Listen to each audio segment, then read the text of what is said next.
Now let's talk about how to get started developing Metro style apps. And I wanted to put this in a separate video because I want to make sure you understand. When you look at the development of Metro apps, you're looking at a lot of different technologies coming together. And if you're brand new to development, this is going to be kind of jumping into the deep end of the pool, okay? The best thing I can tell you is if you're brand new to development, you probably don't want to start right here. You need to go find a book on just basic Microsoft development out there with C#. You need to be familiar with either the C# language or the VB.NET, or if you're going to work with JavaScript and HTML5, you need to be familiar with those. And so you're going to have to kind of figure out where you are and get your feet wet kind of slow. Feel free to go in here and just dive in and start to read. The place I would always start just to see kind of where you are and see what you think you need to do is go to Microsoft.com and just type in getting started with Metro style apps and just start to read through some of this. And notice you can see get the tools, get a license.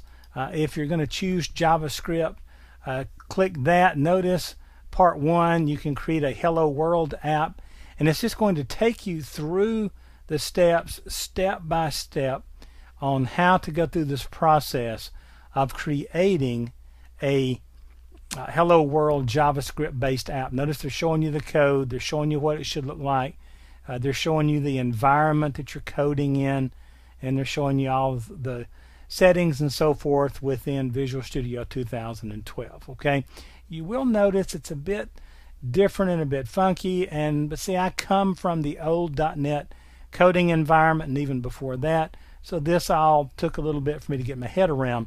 And if you're coming in new, I don't know, it might be better. It's kind of like my young nieces and nephews who can seemingly do as much with the computer now as I could when I was 23.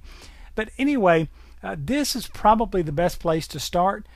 If you're brand new to coding, I would go to the local bookstore, go online to your favorite book site there, and get a book on basic Microsoft development. You're going to see a lot of books come out in the near future on developing Windows 8 apps, and the more basic you can get on that would help. But again, this is probably the best site that I've seen on Microsoft's site on getting started with Metro style apps, and this will really help you understand by the time you go through these items here, really help you kind of get your feet wet and understand where you are, which way you'd like to go with this, and give you some hands-on. So anyway, that's just kind of a little hint and a little help, I hope, on exactly where to start with Metro style app development.